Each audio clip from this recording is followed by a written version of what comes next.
So whenever you're ready, take it away. Okay. Hello, guys. Can you tell me how it all went down this morning? What the surprise looked like? Can I hear your end? I want to know what happened. So it was a little bit of a scramble this morning. There was a lot of traffic and crashes on the road getting over here, and the behind the scenes of making sure that Charlie doesn't find out about this big surprise is actually quite challenging, because all of his teammates are in on the surprise, his family's in on the surprise, the coaches are in on the surprise, but Charlie can't know. So it's timed out basically to the minute. So when I was delayed this morning, it was a little bit of a scramble to push everything together. But um, the hard part is isolating Charlie from his friends and basically having him walk around a corner by himself. And we pulled it off, and I was hiding behind a wall and jumped out with the trophy and presented it to Charlie. And I think he was genuinely surprised, that was the goal. The shock and surprise in the moment is 100% the goal, and I think we pulled it off perfect. Awesome. That's First of all, Grant, congratulations on your amazing last couple of weeks. It's inspiring, and I want to ask Charlie, like, of all the people, I mean, I don't know if you're expecting to get this award necessarily, but of all the people to show up out of the blue and hand it to you, what does it mean for you that it's Grant Fisher? It means the world, actually. It means so much. And like you said, it's been a really inspirational couple weeks. And I think Mr. Fisher knows that. He knows, what he's doing, obviously. But it's awesome to see someone who really inspires me and like every other kid that runs cross country and track to push themselves past their limits and to be bold and go out there and take care of business and chase your dreams. It's amazing. I'm really glad he's here. Grant, I believe you were at NXN, right? I know you were at the Nike Q&A with Elise. Were you at the race? Yeah, so I was at the Q&A the night before the race, after all the athletes had had their dinner, and I actually took a photo with Charlie the day before the race. And then at the actual race, yeah, I was there and I was holding the finish line tape. Oh, you were. Oh, okay, okay. So from the finish line, unfortunately, I could only watch the first half of the race. So I was running around the course for the first half, and then in the second half, I had to stand by the finish, so I couldn't really watch. But I saw everybody around the corner, and at that point, Charlie had a pretty significant lead. So by the time I saw him, I knew he was going to win.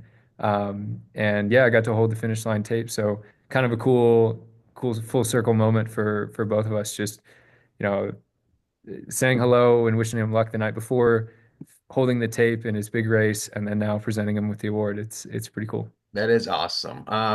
Charlie, can you reflect on that day at NXN and just, you weren't necessarily everyone's pick to win, as we all know, right? But you emerged from the pack and really had the strength there to get it done at the end. What has that meant to you the last couple of months to kind of like be the guy that won NXN and the won the big race?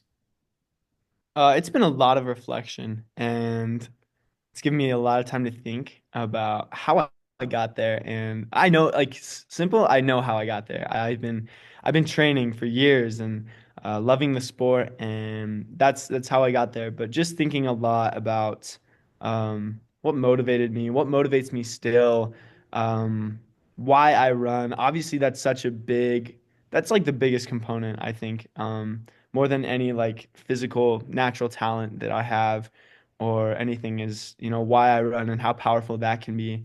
And, I had talked about this in other interviews. After track season, I kind of felt like I hit rock bottom. I hit a point where I was not proud at all of the way I was racing, and running just wasn't fun. I didn't enjoy it.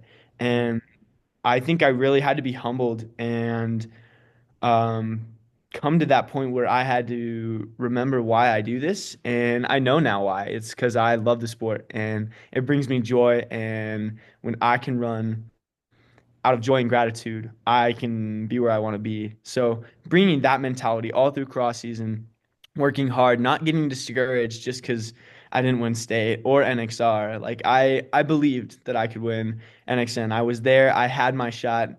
There was no point for me not to go for it. And I just had faith and believed, and the Lord helped me through that day. And I think it was just such a big teaching moment for me. Really, I think there's obviously the race, which was amazing, and the physical, I pulled it off. I was strong on that day. But also, I think it was such a lesson from the Lord to me. It was like, you can do a lot of things, Charlie, but with me, you can do all things. And it really shows that how much his hand is in my life. I just need to look for it and take it, and then I can ascend to heights greater than I could ever imagine on my own. Yeah, what an awesome answer. Grant, we think 10 years ago you were kind of in the same spot, like winning these big races. Think when you think back to being in high school and being around all the other best boys in the country and being the one that emerges as the best, like when you watch someone like Charlie in his moment right now and at NXN, what kind of advice do you have for the other kids that are trying to be like where Charlie is, where you were, like that are all striving to be the best? Yeah, it's high school running on especially on the boys side has gotten way more competitive since I was in school. We had a few guys kind of at the top end, but now there's 100 guys that are running sub 405 out there, sub 410 out there. It's a really competitive and challenging landscape, and um, I think there's a lot more pressure on kids now, especially with NIL stuff. Um, the game has just kind of changed. It's become a little more serious and a little more professionalized at a younger age. And I would say that if you really want to be successful long term in the sport, you have to enjoy it. You have to believe in it and believe in your training, believe in yourself, but you also have to enjoy yourself. Um, you can only train hard for so long if you hate it. If you aren't looking forward to working hard, then it's going to be really challenging and you're probably going to burn out.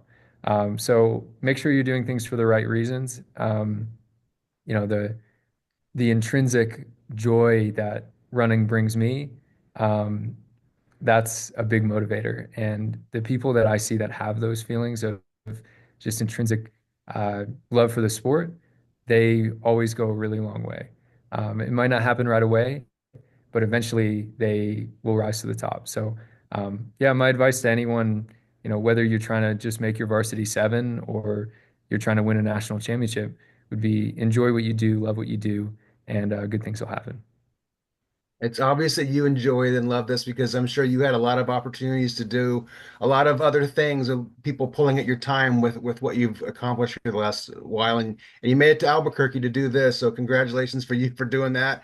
And for Charlie, I think I have everything I need to write a story today. So thank you for your time. Thank you. Sounds good. Yeah, thanks, Doug. Thank you. Okay.